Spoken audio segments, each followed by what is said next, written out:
ചിന്തകളിലേക്ക് സ്വാഗതം. വിവേകത്തിന് 2 കണ്ണുകളുണ്ട്. എന്താണ് ചെയ്യേണ്ടതെന്ന് മുൻകൂട്ടി കാണുന്നതാണ് ഒന്ന്, എന്താണ് ചെയ്തതെന്ന് പിന്നീട് പരിശോധിക്കുന്നതാണ് മറ്റേത്. വിശുദ്ധ ഇഗ്നേഷ്യസ് ലയോളയുടെ ഈ വാക്കുകളാണ് ഇന്ന് നിങ്ങളുടെ ചിന്തയ്ക്കായി വയ്ക്കുന്നത്. ഹണി ജോൺ ആലപിക്കുന്ന ഓരോ ശ്വാസത്തിലും എന്ന ഗാനത്തോടെ നമുക്ക് നിറവാരംഭിക്കാം.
കമ്പാഷൻ തിയറിയെക്കുറിച്ച് ബ്രദർ സിജു ആലഞ്ചേരിയുടെ വാക്കുകളാണിനി. കാണാം തോട്ട്സ് ഫോർ ലൈഫ്.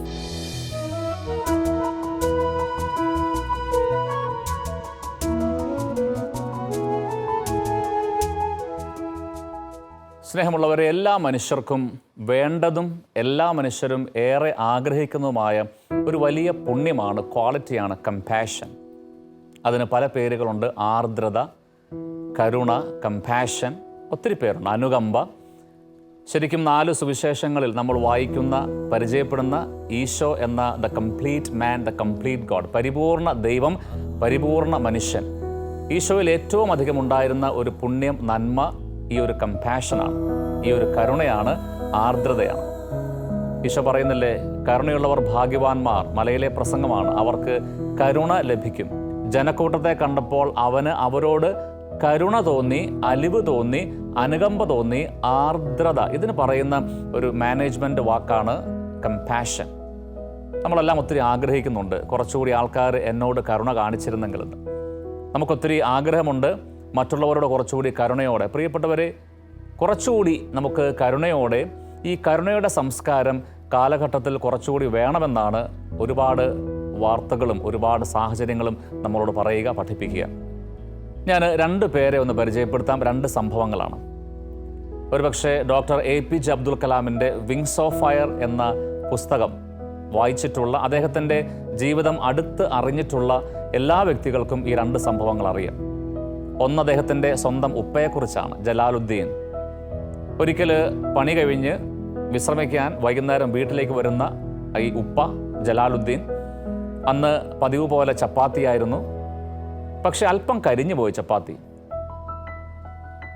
ഇനി വേറെ ഉണ്ടാക്കാൻ മാവില്ല. പൊതുവെ ഈ കരിഞ്ഞു പോയ ചപ്പാത്തി അപ്പന് ഇഷ്ടമല്ല എന്ന് ഈ കൊച്ചു പയ്യൻ അറിയുകയും ചെയ്യാം.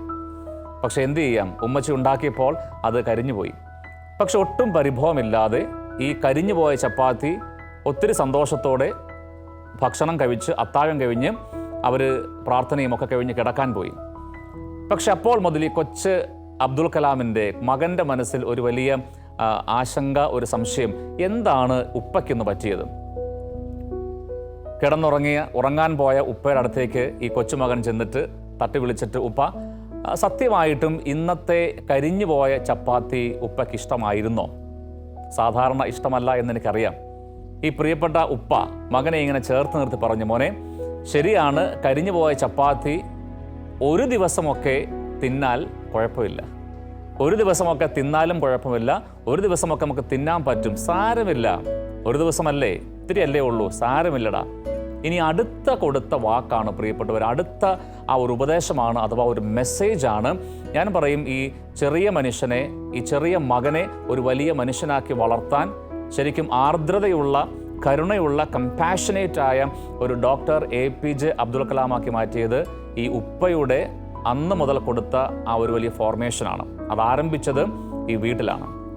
അദ്ദേഹം എങ്ങനെയാണ് പറഞ്ഞത്? മോനെ, കരിഞ്ഞു പോയ ചപ്പാത്തി ആർക്കും കഴിക്കാം.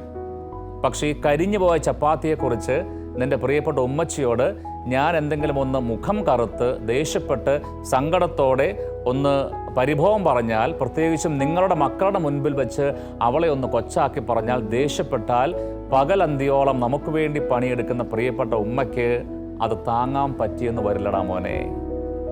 പ്രിയപ്പെട്ടവർ, ഇതാണ് കരിഞ്ഞുപോയ ചപ്പാത്തിയും കമ്പാഷൻ തിയറിയും. ഞാൻ പറയും, ഈ ഒരു കരിഞ്ഞുപോയ ചപ്പാത്തിയിൽ നിന്നാണ്, ഈ പാഠത്തിൽ നിന്നാണ്, ഈ പരിശീലനത്തിൽ നിന്നാണ് പ്രിയപ്പെട്ട അബ്ദുൽ കലാം കമ്പാഷൻ എന്ന വലിയ തിയറി പഠിച്ചത്. കമ്പാഷൻ നമ്മുടെ മക്കളെ പഠിപ്പിക്കേണ്ട, നമ്മൾ കുടുംബങ്ങളിൽ, ബന്ധങ്ങളിൽ പ്രാക്ടീസ് ചെയ്യേണ്ട ഒരു വലിയ കാര്യമാണ്. കരുണയുള്ളവർ ഭാഗ്യവാന്മാർ. കമ്പാഷനേറ്റ് ആയിട്ട് മാറണം, ആർദ്രമായിട്ട്, കുറച്ചുകൂടി അനുകമ്പയുള്ളവരായിട്ട്. ഇനി ഇതേ പ്രിയപ്പെട്ട അബ്ദുൽ കലാം, ഡോക്ടർ APJ അബ്ദുൽ കലാം ISROയിലെ വലിയ തിരക്കുള്ള ശാസ്ത്രജ്ഞനായിരുന്ന അവസരത്തിൽ ഉണ്ടായ ഒരവസരം വിവരിക്കുന്നുണ്ട്. അന്ന് അദ്ദേഹത്തിൻ്റെ ബോസ് ഡോക്ടർ സതീഷ് ധവാൻ ലോകം ഉറ്റുനോക്കിയ ഒരു വലിയ പ്രോജക്റ്റ്, ഒരു റോക്കറ്റ് വിക്ഷേപണം, അതിൻ്റെ ദിവസം വരുന്നു. പത്രക്കാരെല്ലാം, ലോകം, മാധ്യമങ്ങളെല്ലാം ഇന്ത്യ ഉറ്റുനോക്കുകയാണ്. ബട്ട് അൺഫോർച്ചുനേറ്റ്ലി ഈ ഒരു പ്രോജക്റ്റ് അറ്റർ ഫ്ലോപ്പായി കടലിൽ പതിക്കുന്നു. ശരിക്കും പറഞ്ഞാൽ ആ ഒരു പ്രോജക്റ്റിൻ്റെ കോർഡിനേറ്റർ, ഡയറക്ടർ നമ്മുടെ പ്രിയപ്പെട്ട അബ്ദുൽ കലാം ജിയാണ്. ISRO ചെയർമാൻ ആ സമയത്ത് ഡോക്ടർ സതീഷ് ധവാൻ ആയിരുന്നു. പക്ഷേ ഈ ഒരു പ്രോജക്റ്റിൻ്റെ മെയിൻ ഹെഡ് നമ്മുടെ പ്രിയപ്പെട്ട അബ്ദുൽ കലാം ആയിരുന്നു. സങ്കടത്തോടെ, പരാജയഭീതിയോടെ ഈ ലോകത്തോട് എന്തു പറയും എന്ന് വിഷണ്ണനായി വിഷമിച്ചു നിൽക്കുന്ന പ്രിയപ്പെട്ട അബ്ദുൽ കലാമിനെ സ്നേഹത്തോടെ മുറിയിലേക്ക് പോകാൻ, വിശ്രമിക്കാൻ പോകാൻ പറഞ്ഞു വിട്ടിട്ട് സതീഷ് ധവാൻ പത്രസമ്മേളനം വിളിച്ചുകൂട്ടി. ഓർക്കണം, സാധാരണ ഇതിൻ്റെ ഉത്തരവാദിത്വമുള്ള അബ്ദുൽ കലാമാണ്, അതിൻ്റെ ഡയറക്ടറാണ്, കോർഡിനേറ്ററാണ്, ആ പ്രോജക്റ്റിൻ്റെ ഇൻചാർജാണ് പത്രസമ്മേളനം വിളിച്ചു കൂട്ടേണ്ടത്. പക്ഷേ ഈ സമയത്ത് ഒന്നും മിണ്ടാനാവാതെ പരാജയപ്പെട്ട് തല കുനിച്ചു നിൽക്കുന്ന പ്രിയപ്പെട്ട അബ്ദുൽ കലാമിനെ മുറിയിലേക്ക് പോയി വിശ്രമിക്കാൻ പറഞ്ഞിട്ട് വളരെ ധൈര്യത്തോടെ സതീഷ് ധവാൻ പത്രക്കാരെ വിളിച്ചു.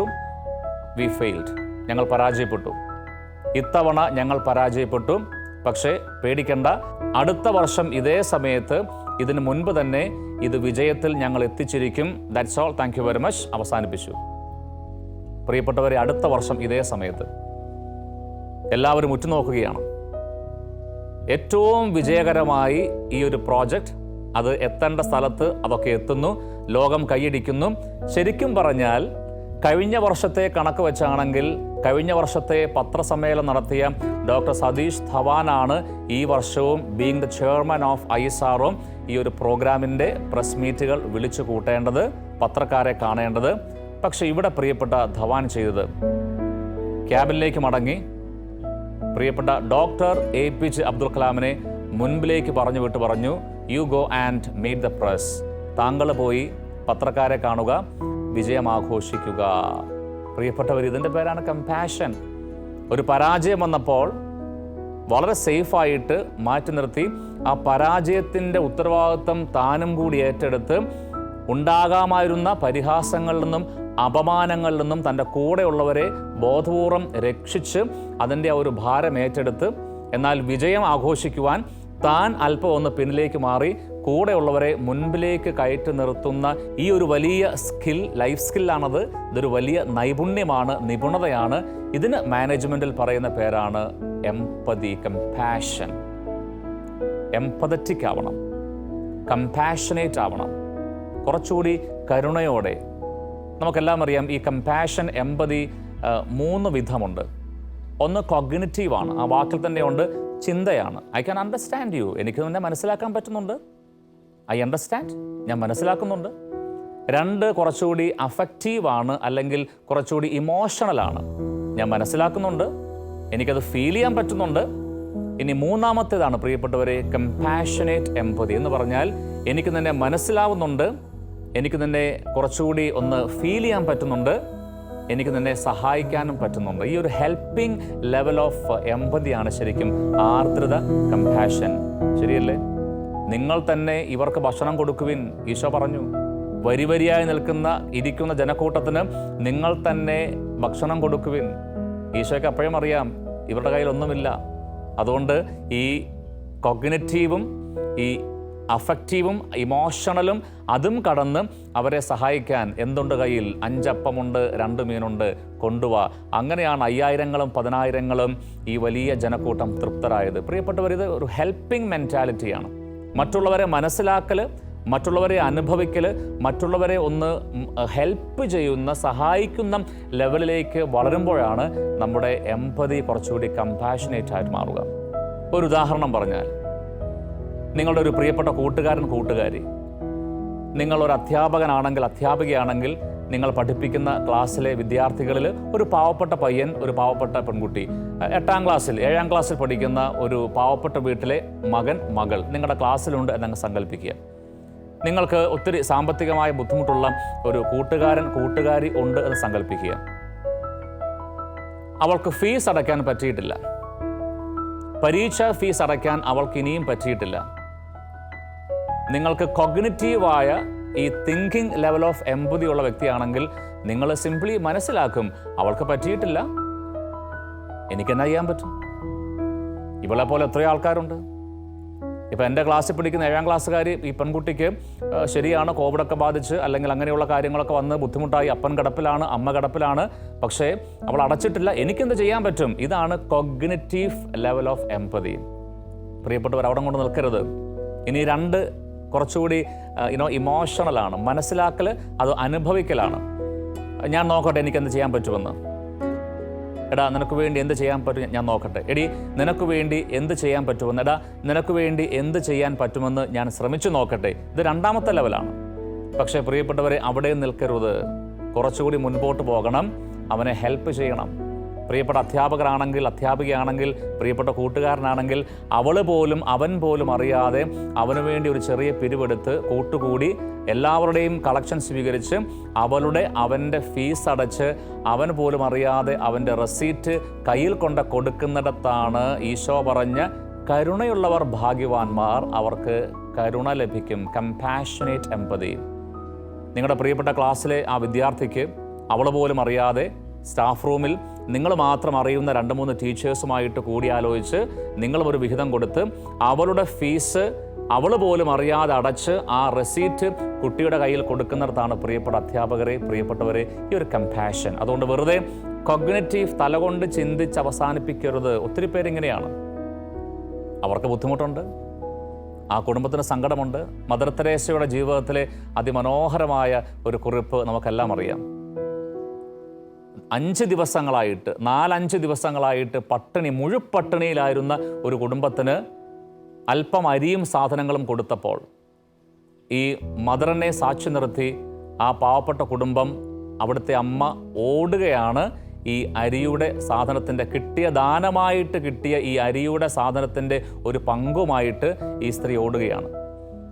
ഓടിക്കിതച്ച് തിരിച്ചു വന്ന ഈ പ്രിയപ്പെട്ട അമ്മയോട് മദർ ചോദിച്ചു, എവിടെ പോയി ഈ സമയം തിരക്കിനിടയിൽ? അതേ അമ്മേ, ഞങ്ങൾ 5 ദിവസമേ ആയിട്ടുള്ളൂ. പക്ഷേ 7 ദിവസമായിട്ട്, ഒരാഴ്ചയായിട്ട് പട്ടിണി കിടക്കുന്ന ഒരു കുടുംബം ഞങ്ങളുടെ അയൽപക്കത്തുണ്ട്. ഈ കിട്ടിയ ദാനത്തിൻ്റെ, അരിയുടെ സാധനത്തിൻ്റെ ഒരു ചെറിയ അംശം, ഒരു വിഹിതം അവിടെ കൊണ്ട് കൈയോടെ കൊടുക്കാൻ വേണ്ടിയാണ് ഞാൻ ഇത്ര തിടുക്കത്തിൽ ഓടിയത്. പ്രിയപ്പെട്ടവരെ, ഇതാണ് മദർ തെരേസയെ പോലും അതിശയിപ്പിച്ച ഒരു കമ്പാഷൻ. അതുകൊണ്ട് ജലാലുദ്ദീൻ എന്ന് പറയുന്ന ഉപ്പ മകനെ പഠിപ്പിച്ച കമ്പാഷൻ തിയറിയും കരിഞ്ഞുപോയ ചപ്പാത്തിയും, പ്രിയപ്പെട്ടവരെ, ഡോക്ടർ ധവാൻ അബ്ദുൽ കലാം ജിയെയും കൂടെയുള്ള സഹപ്രവർത്തകരെയും പഠിപ്പിച്ച ഈ കമ്പാഷൻ, ശരിക്കും ഇവരൊക്കെ ക്രിസ്തു മാർഗത്തിലാണ്. ഇതാണ് imitation of the Christ. Thomas എക്കോംബിസിൻ്റെ അതിമനോഹരമായ ഒരു പുസ്തകമാണ്. വിശുദ്ധ ബൈബിളിന് ശേഷം, വിശുദ്ധ ഗ്രന്ഥത്തിന് ശേഷം ലോകത്തെമ്പാടും ഏറെ വായിക്കപ്പെട്ട ഒരു പുസ്തകമുണ്ടെങ്കിൽ അത് ഇമിറ്റേഷൻ ഓഫ് ദ ക്രൈസ്റ്റ്, ക്രിസ്താനുകരണം എന്ന തോമസ് എക്കോംബിസിൻ്റെ അതിമനോഹരമായ പുസ്തകമാണ്. ശരിക്കും ഇതൊക്കെയാണ് ക്രിസ്താനുകരണം. പേരുകൊണ്ട് ജലാലുദ്ദീൻ, പേരുകൊണ്ട് ഡോക്ടർ സതീഷ് ധവാൻ, പേരുകൊണ്ട് അബ്ദുൽ കലാം ജി. ഇനി മദർ തെരേസ പോയത് ഒരു ഹൈന്ദവ വീട്ടിലാണ്. ഈ അരിയുടെ പങ്കുമായിട്ട് ആ സ്ത്രീ ഓടിയത് ഒരു മുസ്ലിം വീട്ടിലേക്കാണ്. പ്രിയപ്പെട്ടവർ, ഇതാണ് ശരിക്കും ഒരു ക്രിസ്തു മാർഗം. ഇവരൊക്കെ ക്രിസ്തുവിൻ്റെ മാർഗത്തിലാണ്. അതുകൊണ്ട് കുറച്ചുകൂടി ഈ ഒരു ക്രിസ്തു മാർഗം, ഇമിറ്റേഷൻ ഓഫ് ദ ക്രൈസ്റ്റ്, മലയിലെ പ്രസംഗം നമ്മുടെ മനസ്സിലും മുഴങ്ങണം. കരുണയുള്ളവർ ഭാഗ്യവാന്മാർ, അവർക്ക് കരുണ ലഭിക്കും. ഇതാണ് കമ്പാഷൻ തിയറി. ഈശോ അനുഗ്രഹിക്കട്ടെ. Thank you very much.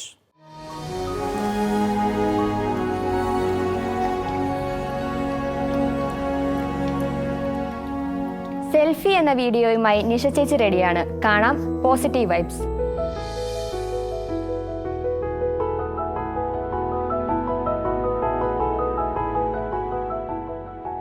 Positive വൈബ്സിലേക്ക് സ്വാഗതം. തെറ്റിദ്ധാരണകൾ മൂലം അപമാനിക്കപ്പെട്ട പല സന്ദർഭങ്ങളും ഉണ്ടായിട്ടുണ്ടാകും നമ്മുടെയൊക്കെ ജീവിതത്തിൽ. അത്തരം ചില ഓർമ്മകളെങ്കിലും നാളുകൾ കഴിഞ്ഞിട്ടും മനസ്സിനെ നീറ്റുന്നുമുണ്ടാകാം. അത്തരത്തിൽ ഒരു അപമാനം ഏറ്റുവാങ്ങേണ്ടി വന്ന ഒരു ചെറുപ്പക്കാരൻ്റെ കഥയാണ് നമ്മൾ ഇന്ന് കാണുന്നത്.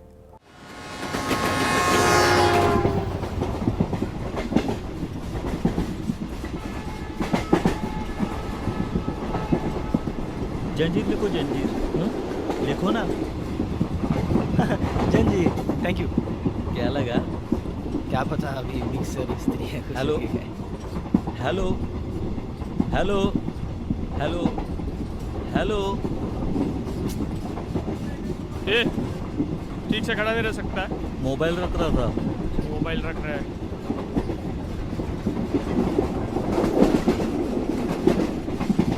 छूतिया साला।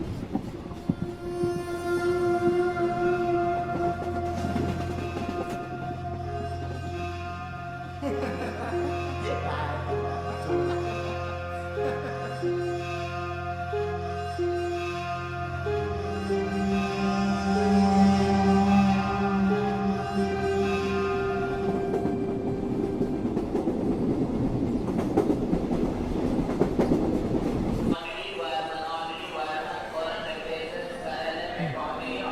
है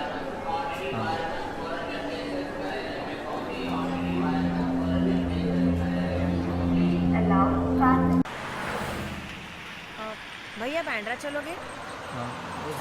नहीं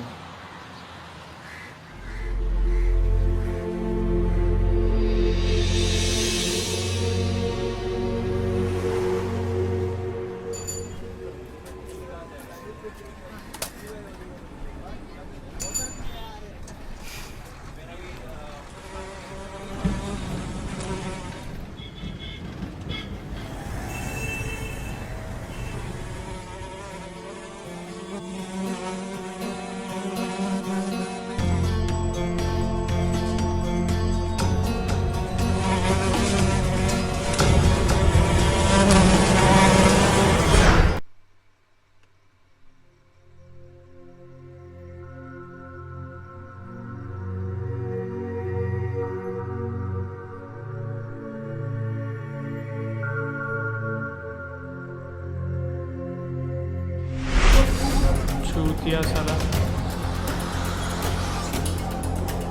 भैया बांद्रा चलोगे?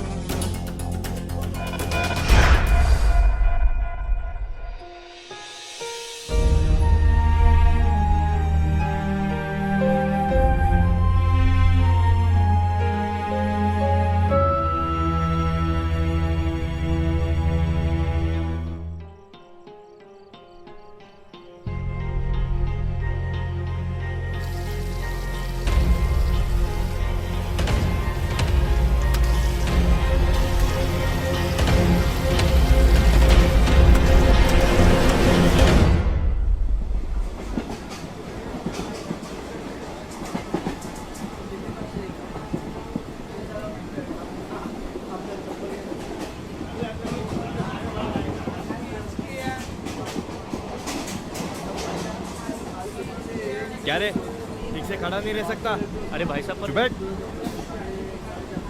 चूतिया साला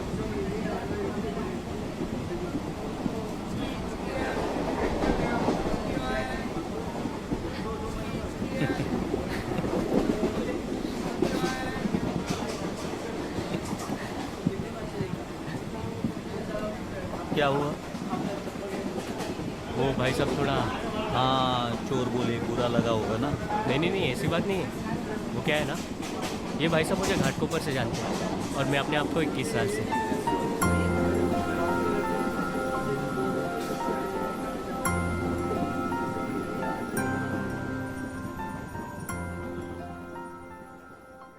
നിറത്തിൻ്റെയോ സൗകുമാര്യക്കുറവിൻ്റെയോ ഒക്കെ പേരിൽ വിവേചനപരമായ മനോഭാവങ്ങളും അപമാനങ്ങളും ഏറ്റുവാങ്ങേണ്ടി വരുന്ന ഒരു ചെറുപ്പക്കാരൻ. ട്രെയിനിൽ വെച്ച് ഒരു ദിവസം അവൻ പോക്കറ്റടിക്കാരനായി തെറ്റിദ്ധരിക്കപ്പെടുന്നു. ചെയ്യാത്ത കുറ്റത്തിന് അപമാനമേൽക്കേണ്ടി വന്നതിൻ്റെ വേദന അവൻ്റെ ഉള്ളിൽ അമർഷമായും വിദ്വേഷമായും ഒക്കെ രൂപപ്പെടുകയാണ്. പിന്നീട് അതൊരു പ്രതികാര ചിന്തയായും അവനിൽ മാറുന്നു. താൻ അനുഭവിച്ച അപമാനം മറ്റുള്ളവരും അനുഭവിക്കണം എന്ന ചിന്തയോടെയാണ് പിറ്റേ ദിവസം അവൻ യാത്ര ചെയ്യുന്നത്. ട്രെയിനിൽ തൻ്റെ അടുത്ത് നിന്ന നിരപരാധിയായ മറ്റൊരു ചെറുപ്പക്കാരൻ പോക്കറ്റടിക്കാരനാണ് എന്ന് തെറ്റിദ്ധരിപ്പിക്കപ്പെടുന്ന രീതിയിൽ ഒരു സാഹചര്യം സൃഷ്ടിക്കുകയും അവൻ അപമാനിക്കപ്പെടാൻ ഇടയാക്കുകയും ചെയ്യുന്നു. തെറ്റിദ്ധരിക്കപ്പെട്ടു അല്ലേ, ഇൻസൾട്ട് ചെയ്യപ്പെട്ടു അല്ലേ എന്ന ചോദ്യത്തിന് പക്ഷേ അവൻ്റെ മറുപടി, അപമാനത്തോട് അവൻ്റെ പ്രതികരണം, അത് ഈ ചെറുപ്പക്കാരനെ അത്ഭുതപ്പെടുത്തുന്നു. തെറ്റിദ്ധരിച്ചയാൾക്ക് എന്നെ കഴിഞ്ഞ സ്റ്റേഷൻ മുതലല്ലേ പരിചയമുള്ളൂ, എന്നാൽ എനിക്കെന്നെ 20 വർഷമായി അറിയാമല്ലോ എന്ന ആ ചെറുപ്പക്കാരൻ്റെ മറുപടി ഇദ്ദേഹത്തിൻ്റെ മനസ്സിനെ സ്പർശിക്കുകയും മാറ്റുകയും ചെയ്യുന്നതാണ് നമ്മൾ കണ്ട വീഡിയോയിലെ സാരം. തെറ്റിദ്ധരിക്കപ്പെട്ട അനുഭവങ്ങളിലൂടെ കടന്നു പോകാത്ത വ്യക്തികൾ ചുരുക്കമാണ്. പ്രത്യേകിച്ച് ഇന്ന് ഇലക്ട്രോണിക് മാധ്യമങ്ങളുടെയും സമൂഹ മാധ്യമങ്ങളുടെയും ഒക്കെ സ്വാധീനം ഏറെ കൂടിയിട്ടുള്ള സാഹചര്യത്തിൽ ക്രൂരമായിട്ടുള്ള അപവാദ പ്രചരണങ്ങൾക്കും അപമാനങ്ങൾക്കുമൊക്കെ വിധേയരാകുന്നവരും സമൂഹത്തിൽ ഏറെയാണ്. എന്നാൽ മറ്റുള്ളവർ എങ്ങനെ കാണുന്നു, അവർ എന്ത് സംസാരിക്കുന്നു, അവർ എങ്ങനെ മനസ്സിലാക്കുന്നു എന്നതിനേക്കാൾ കൂടുതൽ അവനവൻ തന്നെ എത്രത്തോളം അറിയുന്നു, എത്രത്തോളം മനസ്സിലാക്കുന്നു എന്നതാണ് പ്രധാനം. ശരിയായി മനസ്സിലാക്കുവാൻ കഴിവില്ലാത്തവരോ ശരിയായി അറിയാത്തവരോ ആണ് തെറ്റായി നമ്മളെക്കുറിച്ച് ധരിക്കുന്നത്. എന്നാൽ നമ്മൾ എന്തായിരിക്കുന്നു എന്നതിൽ നമുക്ക് ഉറച്ച ബോധ്യമുള്ളിടത്തോളം തെറ്റിദ്ധാരണകൾക്ക് ഒരിക്കലും നമ്മളെ തളർത്താനായി കഴിയുകയില്ല. മറ്റുള്ളവർ മനസ്സിലാക്കുന്നതിനേക്കാൾ കൂടുതൽ നമ്മൾ മനസ്സിലാക്കുക എന്നുള്ളതാണ് പ്രധാനപ്പെട്ടത്.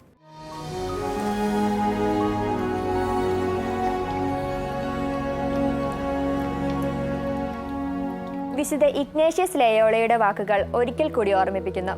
വിവേകത്തിന് 2 കണ്ണുകളുണ്ട്. എന്താണ് ചെയ്യേണ്ടതെന്ന് മുൻകൂട്ടി കാണുന്നതാണ് ഒന്ന്, എന്താണ് ചെയ്തതെന്ന് പിന്നീട് പരിശോധിക്കുന്നതാണ് മറ്റേത്. നിറവ് ഇവിടെ അവസാനിക്കുന്നു. അഭിപ്രായങ്ങൾ അറിയിക്കുമല്ലോ. നാളെ ഇതേ സമയം കണ്ടുമുട്ടുന്നത് വരെ പരസ്പരം പ്രാർത്ഥനയിൽ ഓർക്കാം. ഈശോ മിശിഹായ്ക്ക് സ്തുതിയായിരിക്കട്ടെ.